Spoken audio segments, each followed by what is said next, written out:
ইঙ্গিতটা মিলেছিল operation সিন্দুরের সময় থেকে। Satellite ছবির মাধ্যমে শত্রু দেশে নির্দিষ্ট ঘাঁটি চিহ্নিত করে একেবারে প্রিসিশন স্ট্রাইক করেছিল ভারতীয় বায়ুসেনার ফাইটার জেট। ভারতীয় সেনায় আরও উন্নত প্রযুক্তির ব্যবহারের পাশাপাশি সার্বিকভাবে ভারতীয় সেনাকে আরও আপগ্রেড করার বার্তা দিলেন দেশের সেনাপ্রধান জেনারেল উপেন্দ্র দ্বিবেদী। শনিবার ২৬শে জুলাই কার্গিল বিজয় দিবস উপলক্ষে এক অনুষ্ঠানে এই বার্তা দেন সেনাপ্রধান। জেনারেল উপেন্দ্র দ্বিবেদী জানান, সীমান্তের শত্রুকে শেষ করে দেওয়ার জন্য একটি নতুন ব্রিগেড তৈরি করা হয়েছে। এই ব্রিগেডের নাম দেওয়া হয়েছে রুদ্র। এছাড়াও ভৈরব নামে একটি স্পেশাল ফোর্স গঠিত হওয়ার কথাও জানিয়েছেন সেনাপ্রধান। মূলত আধুনিকতার সঙ্গে তাল মিলিয়ে সীমান্তে পাকিস্তান এবং চীনের মতো শত্রু দেশের মোকাবিলা করার জন্যই এই নতুন ব্রিগেড রুদ্র তৈরির কথা জানিয়েছেন সেনাপ্রধান। কার্গিল বিজয় দিবসের অনুষ্ঠানে সেনাপ্রধান জানান, বর্তমান সময়ে ভারতীয় সেনা সমস্ত প্রতিকূলতাকে কাটিয়ে উঠেছে, ফলে আমাদের সেনাকে আরও আধুনিক করা হচ্ছে। তাই ভবিষ্যতের কথা মাথায় রেখেই তৈরি করা হয়েছে এই অল আর্মস ব্রিগেড ও নয়া স্পেশাল ফোর্স ইউনিট।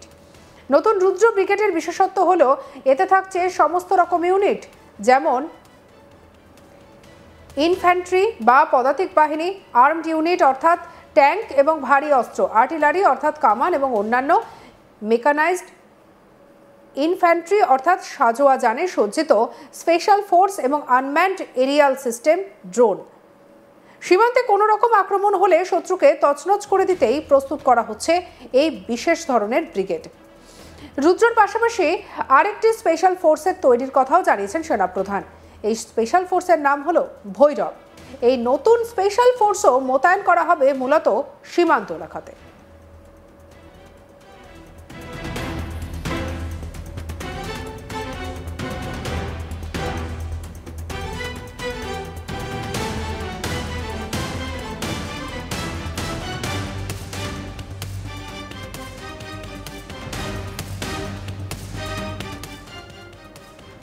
হালকা অস্ত্র ও আধুনিক প্রযুক্তিতে সজ্জিত এই স্পেশাল ফোর্স পাহাড় ও জঙ্গলে প্রত্যাঘাত করতে বিশেষভাবে দক্ষ।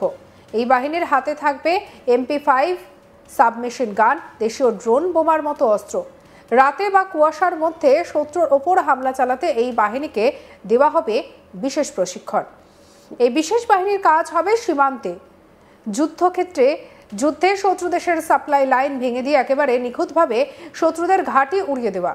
ভারতীয় সেনার এই নতুন ইউনিট ভারত পাক সীমান্ত অর্থাৎ LOC এবং ভারত চীন সীমান্ত অর্থাৎ LAC-তে মোতায়েন করা হবে।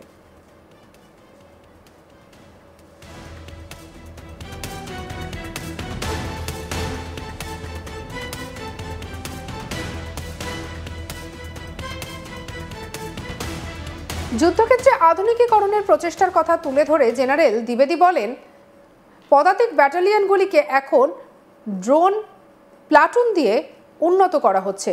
অন্যদিকে আর্টিলারি ইউনিটগুলিকে দিব্যস্ত্র ব্যাটারি এবং লোটারিং মিনিশন ব্যাটারি দিয়ে সজ্জিত করা হবে, যা সেনাবাহিনীর আক্রমণ ক্ষমতা উল্লেখযোগ্যভাবে বৃদ্ধি করবে। কি বলছেন সেনাপ্রধান জেনারেল উপেন্দ্র দ্বিবেদী, শুনব। भारत की संप्रभुता, अखंडता या जनता को क्षति पहुंचाने की योजना बना रही हैं, उन्हें करारा जवाब दिया जाएगा और आगे भी दिया जाएगा। यही भारत देश का न्यू नॉर्मल है।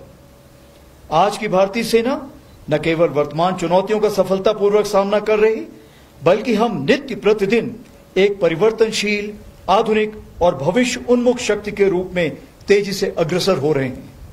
इसके अंतर्गत रुद्र के रूप में नई ऑल आर्म्स ब्रिगेड का गठन किया जा रहा है, जिसका सैंक्शन मैंने कल ही दिया है, जिसमें infantry, mechanised infantry, armoured units, artillery, special forces, unmanned aerial system जैसे फाइटिंग कंपोनेंट्स को एक साथ रखा जाएगा और विशेष रूप से तैयार किया जाएगा, जिसमें शामिल लॉजिस्टिक सपोर्ट और कॉम्बैट सपोर्ट होंगे। इसी क्रम में भैरव लाइट कमांडो बटालियन के रूप में एजाइल और घातक स्पेशल फोर्सेस का गठन किया गया है, जो सीमाओं पर शत्रु को चौंकाने के लिए हमेशा तैयार है। हर इन्फेंट्री बटालियन में ड्रोन्स प्लेटून का गठन किया गया है। वहीं आर्टिलरी में शक्तिमान रेजिमेंट बनाई गई है, जो ड्रोन और काउंटर ड्रोन इक्विपमेंट और लॉयटर म्यूनिशन के साथ लैस होगी। हर रेजिमेंट में एक दिव्यास्त्र बैटरी भी बनाई गई है, जो कंपोजिट बैटरी होगी और इन्हीं सामानों से लैस होगी। इन चीजों के मद्देनजर हमारी मारक क्षमता अब आने वाले दिनों में कई गुना बढ़ जाएगी। उसी प्रकार से आर्मी एयर डिफेंस को स्वदेशी मिसाइल सिस्टम से इक्विप किया जा रहा है। हम पूरी तरह से तैयार हैं कि भारत की 100वीं स्वतंत्रता वर्षगांठ तक यानी विकसित भारत का सपना साकार करें। और इस राष्ट्र निर्माण में हमारी सबसे बड़ी ताकत है हमारा विशाल सेना परिवार, जो लगभग 1.3 करोड़ लोगों का समुदाय है, जिसमें सेवारत सैनिक, उनके परिवार, वेटरन्स और वीर गति को प्राप्त सैनिकों के परिजन शामिल हैं। लद्दाख इसका उदाहरण है, जहां हजारों सैनिक तैनात हैं, अनेक वेटरन्स यहां रहते हैं। सेना केवल रक्षा नहीं कर रही, बल्कि सीमावर्ती क्षेत्रों में राष्ट्र निर्माण में भी अग्रणी भूमिका निभा रही है। लद्दाख में ही कई डुअल यूज इंफ्रास्ट्रक्चर के तहत सड़कें, पुल और नेटवर्क तैयार किए जा रहे हैं, जो सेना और स्थायी नागरिक दोनों के लिए बेसिक सुविधाएं मुहैया कराएंगे।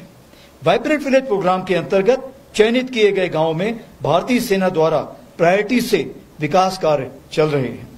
बॉर्डर टूरिज्म को बढ़ावा देने के लिए battlefield tourism, spiritual, ecological, heritage और एडवेंचर टूरिज्म जैसे क्षेत्रों में कार्य किया जा रहा है, जैसे कि आज आपने खुद देखा इनॉग्रेशन में, जिससे युवाओं को रोजगार मिल रहा है। सेना स्थानीय युवकों के लिए टूर गाइड, माउंटेनियरिंग और एडवेंचर स्पोर्ट्स में ट्रेनिंग देकर आत्मनिर्भर बना रही है। स्मार्ट बॉर्डर्स पहल के तहत लद्दाख और अन्य दूर स्थित इलाकों में मोबाइल नेटवर्क पहुंचाने के लिए सेना के कम्युनिकेशन टॉवर्स का उपयोग हो रहा है। प्राकृतिक आपदा के समय राहत और बचाव कार्यों में सेना अहम भूमिका निभा रही है।